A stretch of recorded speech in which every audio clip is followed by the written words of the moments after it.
الحمد لله نحمده ونستعينه ونستغفره ونؤمن به ونتوكل عليه ونعوذ بالله من شرور أنفسنا ومن سيئات أعمالنا من يهده الله فلا مضل له ومن يضلله فلا هادي له وأشهد أن محمدًا عبده ورسوله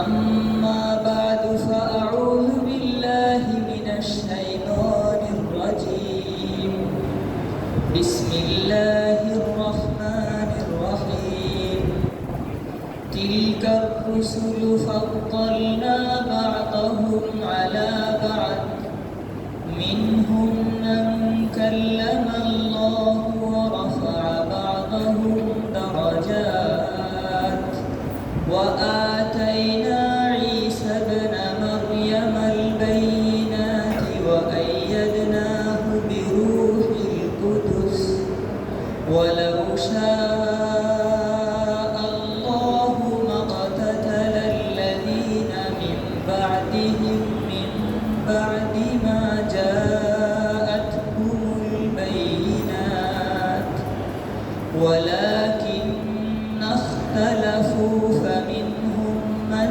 آمن ومنهم من كفر ولو شاء الله ما اقتتلوا ولكن الله يفعل ما يريد الحمد لله আল্লাহ রব্বুল আলমিনের দরবারে লাখ কোটি শুকরিয়া যে রব্বুল আলমিন আমাদেরকে পরিবর্তিত এই পরিস্থিতির পর আগের মতো বরং আগের চেয়ে আরও উদ্যমের সাথে সুন্দরভাবে আমাদেরকে কোরআনুল কারীমের তাফসিরের এই মহৎ অনুষ্ঠানে আমাদেরকে উপস্থিত হওয়ার তৌফিক দান করেছে। আমরা অন্তর থেকে শুকরিয়া আদায় করি আলহামদুলিল্লাহ। আজকের তাফসির শুরু সূরাতুল বাকারার 253 নম্বর আয়াত থেকে। মহান রব্বুল আলামিন বলেন, ওই সকল রসুলগণ আমি তাদের মধ্যে কতক রাসূলকে অন্যদের উপর শ্রেষ্ঠত্ব দান করেছি। তাদের মধ্যে কেউ এমন রয়েছে যার সাথে সরাসরি আল্লাহ রব্বুল আলামিন কথা বলেছেন এবং তাদের মধ্যে কারো মর্যাদা বহু গুণে উন্নীত করেছে এবং ঈসা ইবনে মারিয়াম আলাইহিস সালাতু ওয়াস সালামকে আল্লাহ রব্বুল আলামিন স্পষ্ট প্রমাণ দান করেছে এবং আমি তাকে জিবরিল আলাইহিস সালাম তথা পবিত্র রূহের দ্বারা শক্তিশালী করেছে। আল্লাহ রব্বুল আলামিন যদি চাইতেন তাহলে সেই সকল জাতি নবী তাদের কাছে কিতাব আসার পর তারা নবী রাসূল সাল্লাল্লাহু আলাইহি ওয়াসাল্লামের গুণের পরে নিজেরা মতভেদ করত না, কিন্তু তারা পরস্পর মতভেদ করেছে। তাদের মধ্যে কেউ কেউ ঈমান এনেছে এবং কেউ কেউ আল্লাহ রব্বুল আলামিনের সাথে কুফরি করেছে। আল্লাহ রব্বুল আলামিন যদি চাইতেন তাহলে তারা যুদ্ধ বিগ্রহ করত না, কিন্তু আল্লাহ রব্বুল আলামিন যেটাই চান তাই বাস্তবায়িত। ইয়া আইয়ুহাল্লাযীনা আমানু আনফিকু মিম্মা রাযাকনাকুম মিন ক্বাবলি আন ইয়াতিয়া ইয়াওমুন লা বাইউন ফীহি ওয়ালা খুল্লাতুন ওয়ালা শাফাআহ ওয়াল কাফিরুনা হুমুয যালিমুন। হে ঈমানদারগণ, তোমরা আল্লাহ রব্বুল আমি তোমাদেরকে যে রিজিক দান করেছি তার থেকে তোমরা সেই দিন আসার পূর্বে তার থেকে তোমরা সদকা করো, যেদিন কোনো ক্রয় বিক্রয় কথা বিনিময় থাকবে না, কোনো বন্ধুত্ব চলবে না, এবং মহান রব্বুল আলমের দরবারে কারো সুপারিশও গ্রহণযোগ্য হবে না, আর কাফেররাই প্রকৃত জালেম। আলহামদুলিল্লাহ, পবিত্র কোরআনুল কারীমের সূরাতুল বাকারার দীর্ঘ 252 আয়াতে আল্লাহ রাব্বুল আলামিন মোট 7-8 জন নবীর ঘটনা উল্লেখ করেছে। তার মধ্যে সর্বাগ্রে আছে হযরত আদম আলাইহিস সালাম, হযরত মূসা আলাইহিস সালাম, হযরত ইব্রাহিম আলাইহিস সালাম, পরবর্তীতে হযরত তালুতের ঘটনা এবং সালেহ আলাইহিস সালাম। এছাড়া সর্বশেষ সবার ঘটনা উল্লেখ করার পর আল্লাহ রাব্বুল আলামিন মুহাম্মদুর রাসূলুল্লাহ সাল্লাল্লাহু আলাইহি ওয়াসাল্লামকে লক্ষ্য করে বলছেন, ওয়া ইন্নাকা লামিনাল মুরসালিন। হে নবী মুহাম্মদ সাল্লাল্লাহু আলাইহি ওয়াসাল্লাম, নিশ্চয়ই আপনি রাসূলদের অন্তর্ভুক্ত একজন। তো এই 8 জন নবীর ঘটনা উল্লেখ করার পর এছাড়া পরোক্ষভাবে অনেক নবীর ইঙ্গিত এখানে আছে। যখন আল্লাহ রাব্বুল আলামিন বললেন যে নবী মুহাম্মদ আপনিও নবীদের অন্তর্ভুক্ত, তো আমরা জানি রাসূলুল্লাহ সাল্লাল্লাহু আলাইহি ওয়াসাল্লাম হলেন সাইয়্যিদুল আদম, সকল মানব জাতির শ্রেষ্ঠ আদম, সকল নবী রাসূলগণের মধ্যে শ্রেষ্ঠ রাসূল। একই ধারায় একই সাথে বলার পর আল্লাহ রাব্বুল আলামিন বললেন, যখন হে মুহাম্মদ আপনিও একজন নবী রাসূল, তো এর দ্বারা সকলের হয়তো একটা ধারণা হতে পারে তাহলে অন্য সকল রাসূলের মতো সমস্তরে সমপর্যায়ের রাসূলই হয়তো মুহাম্মদুর রাসূলুল্লাহ সাল্লাল্লাহু আলাইহি ওয়াসাল্লাম। তো এই সূক্ষ্ম একটা বিষয়কে 8 জন নবীর ঘটনা শেষ হওয়ার পর আল্লাহ রাব্বুল আলামিন সুস্পষ্ট ভাষায় বলে দিচ্ছেন, তিলকার রাসূল, এই রাসূলগণ তারা সকলেই রাসূল, ফাদ্দালনা বা'দাহুম আলা বা'দ, তাদের কতক রাসূলকে আমি অন্যদের উপরে মহা শ্রেষ্ঠত্ব দান করেছি, মহা মর্যাদা দান করেছি। আল্লাহ রাব্বুল আলামিন ইঙ্গিত করতে যাচ্ছে হযরত মুহাম্মদুর রাসূলুল্লাহ সাল্লাল্লাহু আলাইহি ওয়াসাল্লাম, হযরত ইব্রাহিম আলাইহিস সালাম, এই দুইজনের প্রতি বিশেষ ভক্তি। তো কিভাবে রাসূল সাল্লাল্লাহু আলাইহি ওয়াসাল্লাম শ্রেষ্ঠ? কিয়ামত দিবসে যখন সমস্ত মানব জাতি 50,000 বছরের হিসাব নিকাশের বিভীষিকাময় অবস্থায় দিশেহারা হয়ে উদ্ভ্রান্তর ন্যায় ছুটতে থাকবে, না হবে তাদের জান্নাতের কোনো ফয়সালা, না হবে জাহান্নামের কোনো ফয়সালা, এভাবেই চলে যাবে বহু সময় বহুকাল। তখন তারা উদ্ভ্রান্তর ন্যায় শুরু করবে ঘুরতে, সুপারিশ চাওয়ার জন্য যে আমাদের বিচার কার্য শুরু হোক, আমাদের কোনো একটা ফয়সালা সিদ্ধান্ত আসুক। ছুটে চলে যাবে হযরত আদম আলাইহিস সালাতু ওয়াস সালামের কাছে। তিনি সেদিন নিজের জীবনের কোনো আল্লাহ রাব্বুল আলামিনের কোনো হুকুম যথাযথ হয়তো পালন করা সম্ভব হয়নি মানবীয় কারণে, সে কারণে তিনি নিজের দুর্বলতাকে স্মরণ করে অপারগতা প্রকাশ করবেন। তোমরা যাও নূহ আলাইহিস সালামের কাছে, তিনি হলেন মানব জাতির দ্বিতীয় পিতা, তার থেকে দ্বিতীয় সূচনা হয়, তার কাছে যাও, তিনি হয়তো তোমাদের আজ কোনো সমাধান করতে পারেন। এভাবে দিক বিদিক ছুটে দিশেহারা উদ্ভ্রান্ত মানব মণ্ডলের সকলেই ছুটতে থাকবে কার কাছে গেলে সেদিন মহান রব্বুল আলামিনের প্রতাপশালী সেই পরিস্থিতিকে নিয়ন্ত্রণে আনা যাবে। কিভাবে আল্লাহ রব্বুল আলামিনের কাছে আল্লাহ রব্বুল আলামিনের দয়া আমরা প্রাপ্ত হতে পারব। তারা আবার ছুটে চলবে নূহ আলাইহিস সালাতু ওয়াস সালামের কাছে। তিনিও অপারগতা প্রকাশ করে তিনি বলবেন, তোমরা এভাবে অন্য নবী ইব্রাহিম আলাইহিস সালাতু মূসা আলাইহিস সালাতু ওয়াস সালামের কাছে তোমরা যাবে। হযরত মূসা আলাইহিস সালাম তিনিও নিজের জীবনে হয়তো আল্লাহ রাব্বুল আলামিনের রিসালাত ও নবুয়তি দায়িত্ব পালন করার মধ্য দিয়েও মানবীয় কারণে হয়তো কোনো হুকুমকে যথাযথভাবে পালন করতে পারেননি। তিনিও নিজের অপারগতা প্রকাশ করে বলবেন, তোমরা উলুল আজম পয়গম্বর হযরত ইব্রাহিম আলাইহিস সালাতু ওয়াস সালামের স্মরণ। হযরত ইব্রাহিম আলাইহিস সালাম, আমাদের যেহেতু বিষয়টা সামনে, এই জন্য আমরা সংক্ষেপে একটু আলোকপাত করছি। হযরত ইব্রাহিম আলাইহিস সালাতু ওয়াস সালাম তিনি হলেন শ্রেষ্ঠ নবীদের মধ্যে অন্যতম একজন। ইব্রাহিম আলাইহিস সালাতু ওয়াস সালাম তিনিও সেদিন জীবনের কোনো ক্ষেত্রে মানবীয় কোনো কারণে হয়তো মহান রব্বুল আলামিনের মানসা মোতাবেক, আল্লাহর চাহিদা মোতাবেক কোনো আমল করতে পারেননি। এই জন্য তিনি অপারগতা প্রকাশ করে বলবে, তোমরা সাইয়্যিদুল আম্বিয়া আশরাফুল মুরসালিন মুহাম্মাদুর রাসূলুল্লাহ সাল্লাল্লাহু আলাইহি ওয়াসাল্লাম।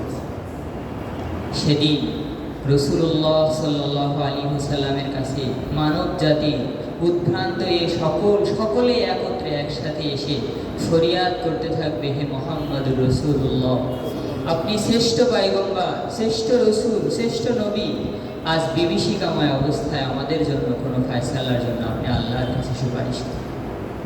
তখন একটা জাতি, একটা পরিবেশে পুরা মানব মণ্ডলের সকলেই যখন দিশেহারা, মুহাম্মদ রাসূলুল্লাহ সাল্লাল্লাহু আলাইহি ওয়াসাল্লাম একাই সেই ব্যক্তি যার হাতে কিয়ামত দিবসের সেই মহা সুপারিশের সৌভাগ্য দেওয়া হয়েছে।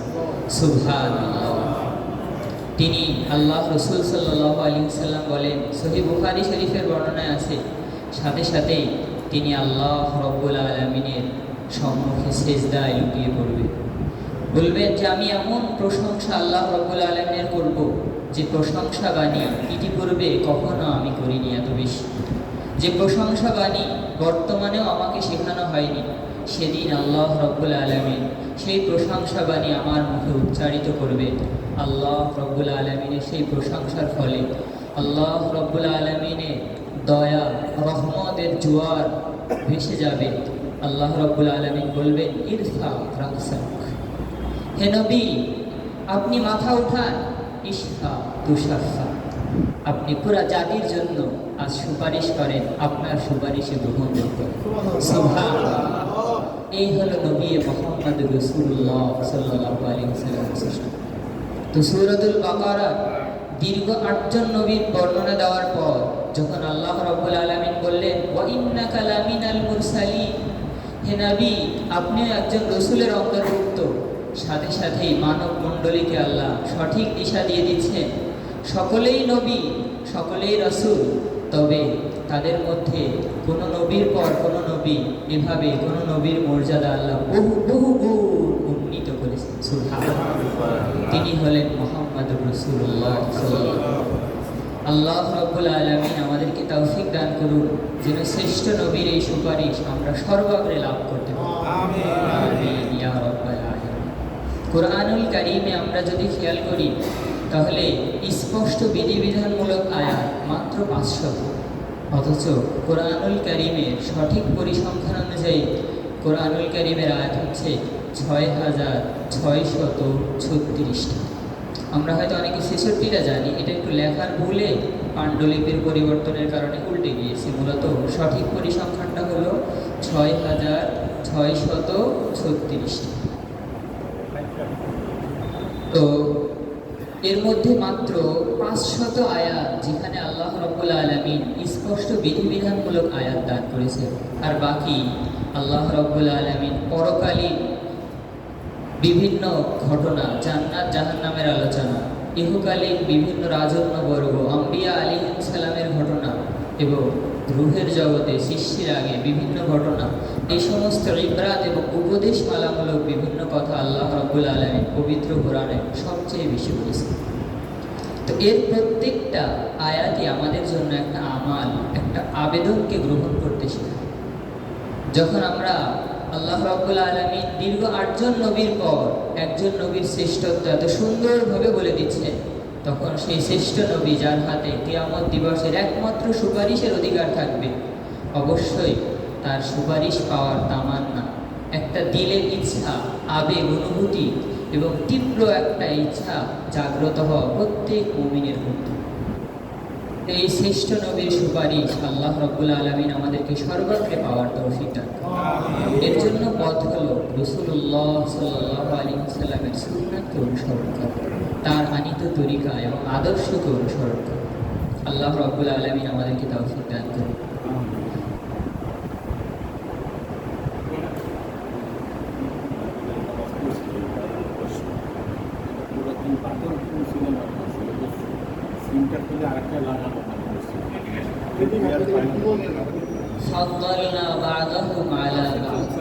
আমি তাদের কতককে কতকের উপরে শ্রেষ্ঠত্ব দান করেছি। মিনহুম মান কাল্লামাল্লাহু ওয়া রাফা'a বা'দাহুম দারাজাত, তাদের মধ্যে কতক রাসূল এমন আছে যাদের সাথে আল্লাহ রাব্বুল আলামিন সরাসরি কথা বলেছেন। তিনি হলেন হযরত মূসা আলাইহিস সালাম। এবং কতক রাসূলকে আল্লাহ রাব্বুল আলামিন অন্য নবীদের উপরে শ্রেষ্ঠত্ব দান করেছেন। এবং আল্লাহ রাব্বুল আলামিন শ্রেষ্ঠ চারজন নবীর কথা এখানে আলোচনা করবেন। তাদের মধ্যে একজন হলেন হযরত মূসা আলাইহিস সালাতু ওয়াস সালাম, দ্বিতীয়জন হলেন হযরত ঈসা আলাইহিস সালাতু ওয়াস সালাম। হযরত ঈসা আলাইহিস সালাতু ওয়াস সালামকে আল্লাহ রাব্বুল আলামিন বিশেষ চারটি মর্যাদা, বিশেষ চারটি মুজিজা দান করেছিলেন। যে চারটি মুজিজা হযরত ঈসা আলাইহিস সালামের জীবনে ব্যাপকভাবে উম্মতকে হেদায়েত এবং আল্লাহর পথে আসতে শেখায়। সেটা হলো আল্লাহ রাব্বুল আলামিন সূরাতুল মাইদার 110 নম্বর আয়াতে আল্লাহ রাব্বুল আলামিন বলেন, ইয ক্বালাল্লাহু ইয়া ঈসা ইবনে মারইয়াম আযকুর নি'মাতি আলাইকা ওয়া আলা ওয়ালিদাইক, স্মরণ করো যখন আল্লাহ রাব্বুল আলামিন হযরত ঈসা ইবনে মারইয়াম আলাইহিস সালামকে বললেন, তোমার উপর আমার নিয়ামত এবং তোমার মাতার উপরে আমার নিয়ামতকে স্মরণ করুন। এরপর আল্লাহ রাব্বুল আলামিন চারটি নিয়ামতের কথা বলেছেন। ইয আইয়াতুকা বিরূহিল কুদুস, যখন দুনিয়ার বুকে বিভিন্ন পরিস্থিতিতে নিরুপায় অবস্থায় আমি জিবরিল আমিন আলাইহিস সালাতু ওয়াস সালামের মতো মহামর্যাদাশীল এবং মহাশক্তিশালী ফেরেশতা দ্বারা আপনাকে আমি সাহায্য করেছি। দ্বিতীয় নম্বর, ওয়াতুকাল্লিমুন নাসা ফিল মাহদি ওয়া কাহলা, এবং শিশু অবস্থায় দোলনায় থাকতে আমি তোমার মুখকে জারি করেছি, তোমার জবান থেকে সুন্দরভাবে কথাকে উচ্চারিত করেছি। সুবহানাল্লাহ। وَإِذْ عَلَّمْتُكَ الْكِتَابَ وَالْحِكْمَةَ وَالتَّوْرَاةَ وَالْإِنْجِيلَ, আর স্মরণ করুন সেই সময় যে সময় আমি আপনাকে কিতাব, হিকমত, তাওরাত এবং ইনজিল দান করেছি। চতুর্থ নম্বর, وَإِذْ تَخْلُقُ مِنَ الطِّينِ كَهَيْئَةِ الطَّيْرِ بِإِذْنِي, যখন আপনি মাটি দ্বারা পাখি তৈরি করতেন হাত দিয়ে, আর এরপর আমার নির্দেশে তাকে ফুৎকার দিলে জীবিত পাখি হয়ে সেটা উঠতে শুরু করত। সুবহানাল্লাহ।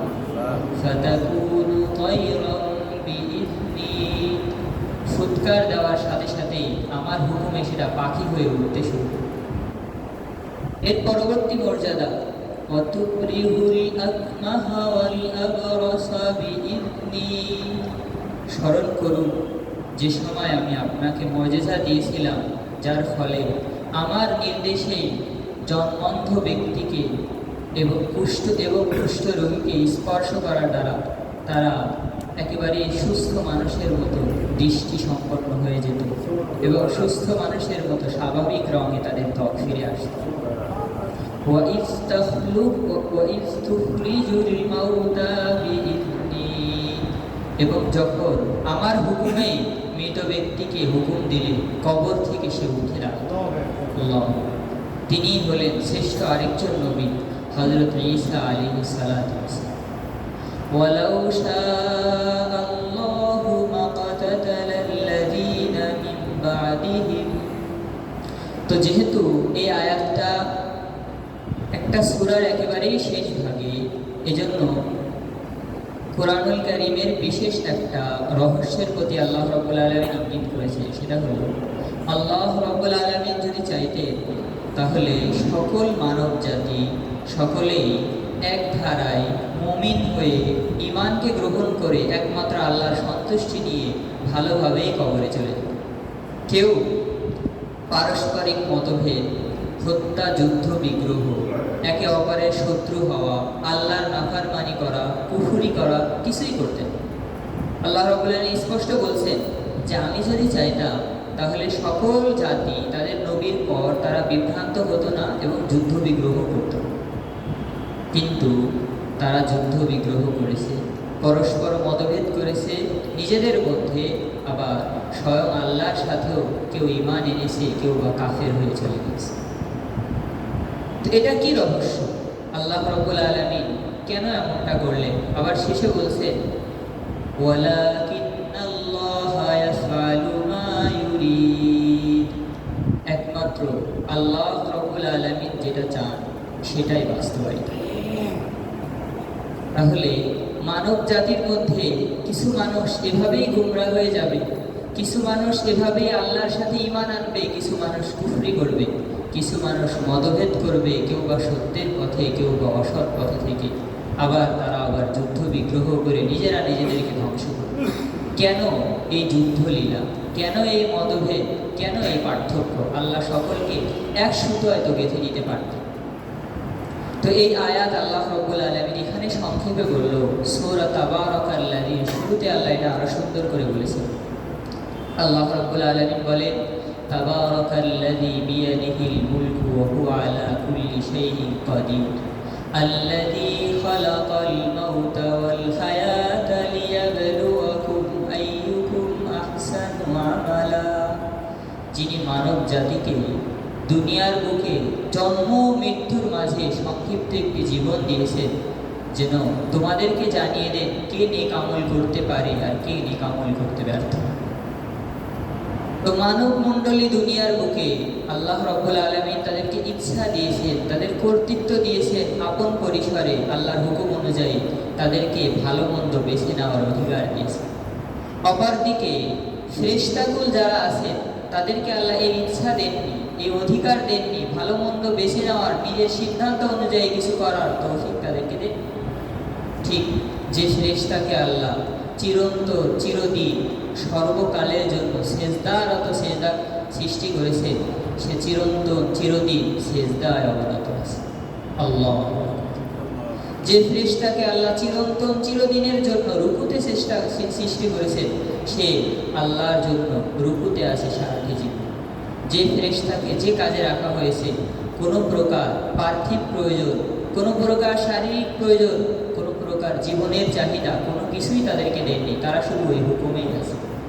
এজন্য মাত্র কয়েক দিনে জীবন পার হলে অনাদি অনন্তকালের শ্রেষ্ঠ জান্নাত এটা তাদেরকে আল্লাহ দেবে। এটা রেখেছেন একমাত্র মানুষের জন্য।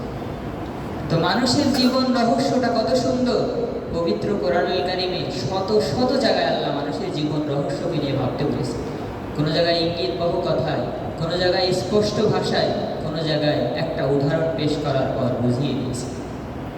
তো তিনি মানুষকে চেয়েছেন স্বল্প কিছুদিনের জীবনে পরীক্ষাগার হিসাবে তাদেরকে ভালো মন্দ বেছে নেওয়ার মতামত তাদেরকে দেওয়া, তাদেরকে সঠিক পথে এবং ভুল পথে উভয়টি বেছে নেওয়ার সিদ্ধান্ত তাদেরকে দেওয়া হবে, তাদেরকে নিরাপদে আল্লাহর হুকুমকে মেনে চলার অথবা শয়তানের ধোকায় পড়ে যুদ্ধ বিগ্রহ, মতভেদ, হত্যা লঙ্ঘন করার অধিকার তাদেরকে দেওয়া হবে। ফলে যারা মাত্র কিছুদিনের জন্য আল্লাহর হুকুমকে মেনে, আল্লাহর নবীকে মেনে, তাদের উপরে ঈমান এনে জীবনযাপন করতে, ফাকাদ ফাযা ফাওজান আযীমা, সেই হবে চিরন্তন, চিরসফল জান্নাতবাসী। সুবহানাল্লাহ। আর মাত্র কয়েকদিন যারা যৌবনের চাহিদায়, জীবনের প্রয়োজনে, সিদ্ধান্তের ভুলে বিপদগামী হয়ে আল্লাহর সাথে কুফরি করবে, নবীর সাথে অবাধ্য আচরণ করবে, তারা সেদিন ধ্বংস হবে, দুনিয়াও যুদ্ধ বিগ্রহে লিপ্ত হবে, তাদের দুনিয়াও ধ্বংস হবে। ওয়া ইন্নাহু, তারা হবে খুসরানুম মুবিন, দুনিয়া ও আখিরাতে সবচেয়ে ক্ষতিগ্রস্ত। তো আল্লাহ রাব্বুল আলামিন এই সিদ্ধান্তই সবচেয়ে শ্রেষ্ঠ, যেখানে সামান্য কিছুদিন কেউ কষ্ট করলো আর অনাদি অনন্তকাল সে জান্নাতবাসী হবে। সুবহানাল্লাহ। তো দুনিয়ার বৈচিত্র্যময় এই পরিবেশের মধ্যে, বৈচিত্র্য মতামতের মধ্যে আল্লাহ রাব্বুল আলামিন আমাদেরকে এই আবেদন দিচ্ছে যেন আমরা ভালো মন্দের মধ্যে শ্রেষ্ঠ এবং ভালোকেই বেছে নিই। ঈমান ও কুফরের মধ্যে আমরা আল্লাহর প্রতি একনিষ্ঠ ঈমানকে বেছে নিতে পারি। নবীর আদর্শ অনুসরণ এবং শয়তানের প্রবৃত্তি অনুসরণের মধ্য দিয়ে ভিতর থেকে আমরা যেন একমাত্র রাসূলুল্লাহ সাল্লাল্লাহু আলাইহি ওয়াসাল্লামের আদর্শকে বেছে নিতে পারি, যেন দুনিয়াও আমাদের জীবন সফল হয়, আখিরাতেও যেন আমরা চিরন্তর চির সফলতা লাভ করতে পারি। আমরা সকলেই বলি আমিন। এটাই হলো আল্লাহর হিকমত। এজন্য সব কিছু বিবরণ দেওয়ার পর আল্লাহ শক্তিশালীভাবে বলে দিচ্ছেন, ওয়ালাকিন্নাল্লাহা ইয়াফআলু মা ইউরিদ। নিশ্চয়ই আল্লাহ যেটা চাবেন একমাত্র সেটাই হবে। আলহামদুলিল্লাহ। 2253 নম্বর আয়াতের পর 54 নম্বর আয়াতে আল্লাহ রাব্বুল আলামিন বলেন, যুদ্ধ বিগ্রহ এবং দুনিয়ার বুকে আল্লাহর দ্বীনকে জিন্দা করা, আল্লাহর নবীর আদর্শকে জাগিয়ে রাখার জন্য আল্লাহ যখন যুদ্ধের হুকুম দিয়েছে, তখন কোনো মানুষ কেউ বা নিজের জীবনকে নিয়ে যুদ্ধে গিয়েছে, দুনিয়া থেকে আল্লাহর শত্রুকে নিবাদ করতে গিয়ে নিজেও হয়তো শহীদ হয়েছে। আল্লাহ রাব্বুল আলামিন তাদেরকে কবুল করেছে। তো দুনিয়ার বুকে আল্লাহর সন্তুষ্টি অর্জন করার জন্য আল্লাহ দুইটা মাধ্যম দিয়েছে, একটা হলো জীবন, আরেকটা হলো সম্পদ। জীবনের মাধ্যমেও যেমন মানুষ আমল করে, ইয়াকিন এনে, বিশ্বাস করে জান্নাত অর্জন করতে পারে, জীবনকে আল্লাহ রাস্তায় বিলিয়ে দিয়ে জান্নাতবাসী হয়, তেমনি আল্লাহর দেওয়া সম্পদকেও যদি আল্লাহ রাস্তায় খরচ করে, এর মাধ্যমে আল্লাহ জান্নাতবাসী হয়। তো ইতিপূর্বে তালুতের ঘটনা গিয়েছে, অন্যান্য নবীর ঘটনা গিয়েছে, যেখানে আল্লাহ যুদ্ধের ডাক দিয়েছেন, তোমরা আল্লাহর শত্রুকে নিপাত করতে যুদ্ধে এসে আল্লাহর দ্বীনকে উন্নীত করো। এরপর আল্লাহ রাব্বুল আলামিন মানব জাতির জন্য আল্লাহর সন্তুষ্টি অর্জনের দ্বিতীয় উপকরণ, দ্বিতীয় মাধ্যম, সেটা হলো সম্পদ। সম্পদের মাধ্যমে কিভাবে আল্লাহর সন্তুষ্টি অর্জন করা যায় সেই পথকে বলছেন দ্বিতীয় আয়াত, ইয়া আইয়ুহাল্লাযীনা আমানু আনফিকু মিম্মা রাযাকনাকুম মিন ক্বাবলি আন ইয়াতিয়া ইয়াউমুন লা বাইউন ফীহি ওয়ালা খুল্লাতুন ওয়ালা শাফাআহ। হে ঈমানদারগণ, তোমাদেরকে আমি যে রিজিক দান করেছি, এই রিজিক থেকে আল্লাহর রাস্তায় তোমরা খরচ করো। সেই দিন আসার পূর্বে, যেদিন আল্লাহর সাথে কোনো সুপারিশও চলবে না, কারণ পারস্পরিক বন্ধুত্ব নিয়েও আল্লাহর সাথে কোনো উপকারে আসবে না, এবং সেদিন কোনো কিছুর বিনিময় আল্লাহর কাছ থেকে কিছু গ্রহণ করারও সুযোগ থাকবে। এই তিনটা আয়াতে ছোট্ট ছোট কথাকে অন্যান্য আয়াতে ব্যাপক বিবরণ দিয়েছেন আল্লাহ। যেদিন একজন মানুষ বিপদে পড়বে, যেদিন দেখবে আমার আমল নামা বদ আমলের দিক আমলের চেয়ে বদ আমল ভারী হয়ে গিয়েছে, নির্ঘাত আজকে আমাকে বদ আমল এবং গুনাহের পাল্লা ভারী হওয়ার কারণে জাহান্নামে যেতে হবে, সেদিন সে আর্তনাদ করবে, হে আল্লাহ। অন্য আয়াতে আল্লাহ ফিল আরদি জামিয়া বলবেন, হে আল্লাহ, আমি আমার কলিজার টুকরা সন্তানকে বিসর্জন দিয়ে দিলাম, আমার পরিবর্তে তাকে জাহান্নামে দেওয়া হোক, আর আজ আমাকে একটু মুক্তি দেওয়া হোক। কত বিভীষিকায় পড়বে সেদিন। অবানিহি, নিজের স্ত্রী, আপন সন্তান, সব কিছুকে সে বিসর্জন দিতে চাবে। এরপর যখন কোনো উপায়ন্তর দেখবে না, শেষ দিকে বলবেন, ওমান ফিল আরদি জামিয়া, পুরা দুনিয়ার বুকে যারা যারা আছে সবাইকেও যদি জাহান্নামে দেন, হে আল্লাহ, আর একটা মানুষকে নিজ রহমতে বা কোনো কারণে তার থেকে মুক্তি দিয়ে জান্নাতে দেন, আমি যেন সেই ব্যক্তি হই। কিন্তু সেদিন কোনো কিছুতেই কাজে আসবে না, একমাত্র নেক আমল। তা আল্লাহ রাব্বুল আলামিন বলেন, যেদিন আল্লাহর সাথে কোনো বিনিময়ের সুযোগ থাকবে না, আল্লাহর কাছে কোনো প্রকার সুপারিশের অধিকার থাকবে না আল্লাহর হুকুম ছাড়া, এবং পরস্পর বন্ধুত্ব দিয়েও কেউ কোনো স্বার্থ উদ্ধার করতে পারবে না, সেই দিনের আগেই তোমরা তোমাদের যে রিজিক আমি দান করেছি, এই সম্পদ থেকে তোমরা আল্লাহ রাস্তায় খরচ করো, এর দ্বারা আল্লাহ সন্তুষ্টি অর্জন করো, সুযোগ থাকবে।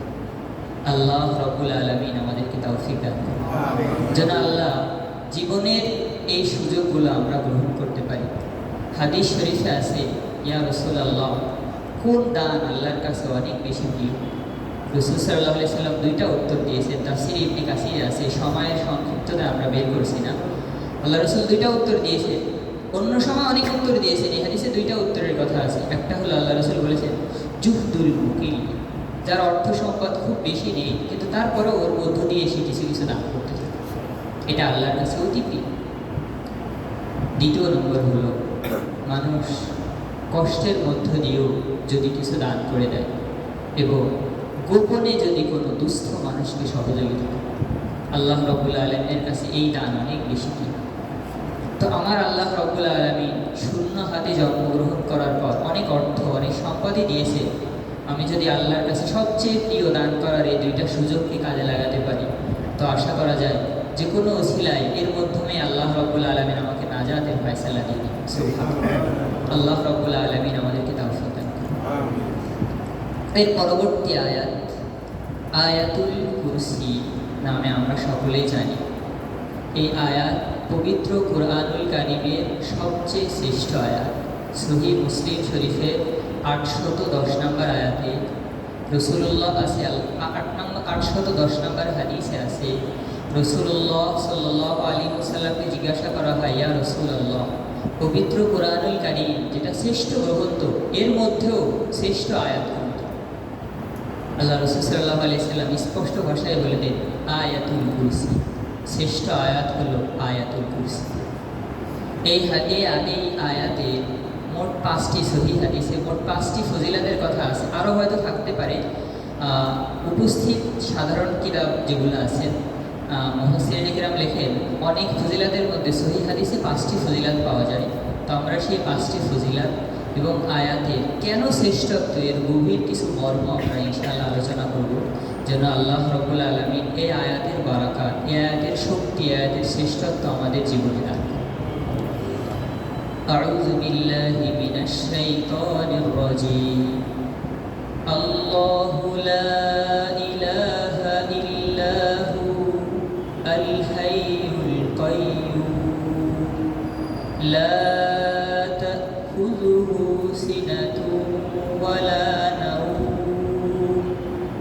লাহু মা ফিস সামাওয়াতি ওয়া মা ফিল আরদ মান যাল্লাযী ইয়াশফাউ ইনদাহু ইল্লা বিইذনিহি ইয়া'লামু মা বাইনা আইদিহিম ওয়া মা খালফাহুম ওয়া লা ইউহীতুনা বিশাইইন মিন ইলমিহি ইল্লা বিমা শাআ ওয়াসি'a কুরসিয়ুহুস সামাওয়াতি ওয়াল আরদ ওয়া লা ইয়াউদুহু হিফযুহুমা ওয়া হুয়াল আলিয়্যুল আযীম। সাদাকাল্লাহুল মাওলানা। আল্লাহ, তিনি ছাড়া আর কোনো ইলাহ নেই। তিনি চিরস্থায়ী, চিরঞ্জীবী এবং অনাদি অনন্তকাল সকলের নিয়ন্ত্রক। আর তন্দ্রা ও নিদ্রা কোনো কিছুতেই আচ্ছন্ন করে না। আসমান ও জমিনের মধ্যে যা কিছু আছে একমাত্র মালিকানা আল্লাহ। কে আছে সেই ব্যক্তি যে আল্লাহর হুকুম ছাড়া, আল্লাহর অনুমোদন ছাড়া তার কাছে সুপারিশ করবে? তিনি তোমাদের অগ্রে ও পশ্চাতে, আগে ও পরে যা কিছু আছে সব কিছু সম্পর্কে অবগত, অথচ তার জ্ঞান সম্পর্কে তোমাদের কোনো ধারণা নেই। তোমাদের জ্ঞান এটিকে পরিবেষ্টন করতে পারে না, শুধুমাত্র সেটুক ছাড়া যা তিনি তোমাদেরকে জানিয়ে দিয়েছেন। তার কুরসি, চেয়ার, আরশ আসমান ও জমিন পরিবেষ্টন করে রয়েছে। আসমান ও জমিনের নিয়ন্ত্রণ তাকে বিন্দুমাত্র ক্লান্ত করতে পারে না। তিনি হলেন সুমহান মর্যাদার অধিকারী। এই আয়াতে আল্লাহ রাব্বুল আলামিন নিজের গুণাবলী সম্পর্কে 10টি বাক্য বলেছেন, যার একটা একটা করে আমরা সবগুলো শেষ করেছি। শুনলেই আমরা বুঝতে পারতেছি প্রত্যেক মুমিনের অন্তরে এই আয়াত অবশ্যই রেখাপাত করে যখন এর বিষয়বস্তুগুলো শুনি। তো এই আয়াতের অর্থ, সাবলীল অর্থের পর আমরা এই আয়াতের গুরুত্বপূর্ণ 5টি ফজিলাতের কথা আলোচনা করব। কেন এই আয়াত এত শ্রেষ্ঠ? এরপর এই আয়াতে থাকা 10টি সারগর্ভময় আল্লাহ রব্বুল আলামিনের কথাকে নিয়ে আমরা বিশ্লেষণ করব। কেন এত শ্রেষ্ঠত্ব, কেন এত মর্মস্পর্শী আয়াত? তো শুরুতে একটা কথা আলোচনা করা যাক, সেটা হলো যখন আল্লাহ রব্বুল আলামিন একাধিক নবী রসুলকে পরস্পরের শ্রেষ্ঠত্ব এবং একে অপরের শ্রেষ্ঠত্ব দিয়ে পাঠালেন, তো সকলের শ্রেষ্ঠত্ব এমন যে আমরা এটার বাজ বিচার করার যোগ্য নই। সুবিশাল আসমান, যা আজ পর্যন্ত কোনো প্রযুক্তি, কোনো যন্ত্র, কোনো আকাশযান কেউ এটাকে ছোঁয়া এবং সেটাকে ছুঁইতে পারেনি, স্পর্শ করতে পারেনি, এবং তারা মহাশূন্য বলেই ব্যর্থ হয়। যে কুল কেরানা কোথায় আছে, কোথায় এই আকাশ, আমরা কিছুই জানি না, এতটাই উপর, সকল শক্তির ঊর্ধ্বে। তো সেই আসমানও তার পরবর্তী আসমানের কাছে হাদিস শরীফে আছে একটা রসুনের খোসার সামান্য, সুবহান। আর দ্বিতীয় আসমান, যার কাছে প্রথম আসমান একটা রসুনের খোসার মতো সামান্য, সেই দ্বিতীয় আসমানের কাছে, দ্বিতীয় আসমানটাও তার উপরের বড় আসমানের কাছে রসুনের খোসার মতোই সামান্য। এভাবে 7 আসমান সব কিছুকে পরিবেষ্টন করে রেখেছে আল্লাহ রব্বুল আলামিনের আরশে আযম। সেই আরশ ও কুরসি, আল্লাহ রব্বুল আলামিন আরশ ও কুরসির কথা আলোচনা করেছেন এই আয়াতে। তো বলতে চাচ্ছি, প্রথম আসমান আমরা মহাশূন্য বলে ব্যর্থ হয়ে যতটাই শ্রেষ্ঠ মহত্বের পরিচয় দেয় না কেন, এর চেয়ে কোটি কোটি গুণ বড় হচ্ছে দ্বিতীয় আসমান, তার চেয়ে কোটি গুণ বড় আল্লাহর তৃতীয় আসমান। এভাবে 7 আসমান একের চেয়ে একটা অনেক বেশি শ্রেষ্ঠ। তাই বলে সবচেয়ে ছোট যদি ধরা হয় প্রথম আসমানকে, এটা কি আমাদের হাতের মুঠোয়? আমাদের সর্বকর্তৃত্ব, সর্বকল্পনা, সর্বপ্রযুক্তির ঊর্ধ্বে।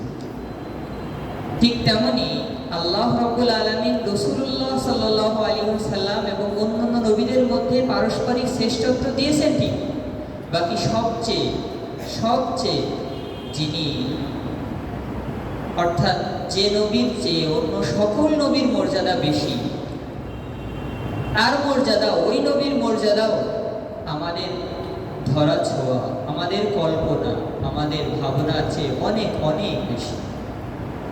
এজন্য রাসূলুল্লাহ সাল্লাল্লাহু আলাইহি ওয়াসাল্লাম সূক্ষ্ম এই বিষয়ের ব্যাপারে জাতি উম্মতকে হুঁশিয়ার করেছেন। আর সহিহ বুখারী শরীফের একটা বর্ণনায় আছে, রাসূলুল্লাহ সাল্লাল্লাহু আলাইহি ওয়াসাল্লাম একবার এক ইহুদি ব্যক্তি, একজন সাহাবী আর ইহুদি ব্যক্তি পারস্পরিক বাদ বিতণ্ডে লিপ্ত হয়। ইহুদ সে যেহেতু মুসা আলাইহিস সালামের ধর্মে বিশ্বাসী ছিল, কিন্তু সেই ধর্মের তো মেয়াদ শেষ, আল্লাহর কাছে তো আর গ্রহণযোগ্যতা নেই, তারা ভুল বুঝে এটাকে আঁকড়ে ধরেছিল। তো সাহাবী রসুলের প্রতি আবেগবশত মুসা আলাইহিস সালামকে তুচ্ছ তাচ্ছিল্য করে, জানো আমাদের নবীর কাছে তোমাদের নবী কিছুই। আফওয়ান, ওই মুসা আলাইহিস সালামের উম্মত যে ইহুদ, সে মুসা আলাইহিস সালামের মর্যাদার কাছে মুহাম্মদ সাল্লাল্লাহু আলাইহি সাল্লামের মর্যাদাকে তুচ্ছ করে। তখন এই সাহাবী তাকে জোরে সোরে একটা থাবা দেয় মুখে, তুমি আমার নবী মুহাম্মদ সাল্লাল্লাহু আলাইহি সাল্লামকে তুচ্ছ করো তোমার নবী দিয়ে। তো ঘটনার প্রবাহে সেই ইহুদ রাসূল সাল্লাল্লাহু আলাইহি সাল্লামের কাছে এসে বিচার দেয়। বিচার দিলে তখন আল্লাহ রাসূল সাল্লাল্লাহু আলাইহি সাল্লাম বলেন, দেখো কিয়ামত দিবসের বিবেকময় পরিস্থিতিতে একমাত্র আমি আল্লাহর কাছে সুপারিশ করব, তবে সকল নবী শ্রেষ্ঠ, তোমরা এক নবীর উপরে অন্য নবীর শ্রেষ্ঠত্ব বিচার করতে যাবে। তাই উম্মতের কাজ হলো সকল নবী শ্রেষ্ঠ, এবং আসমান যেমন সুমহান, প্রত্যেক নবী প্রত্যেক রসুলের মর্যাদা আমাদের কাছে এমন কল্পনা অতীত মহান, এরপরেও একে অপরের নিকট আল্লাহর কাছে অনেক বেশি শ্রেষ্ঠ।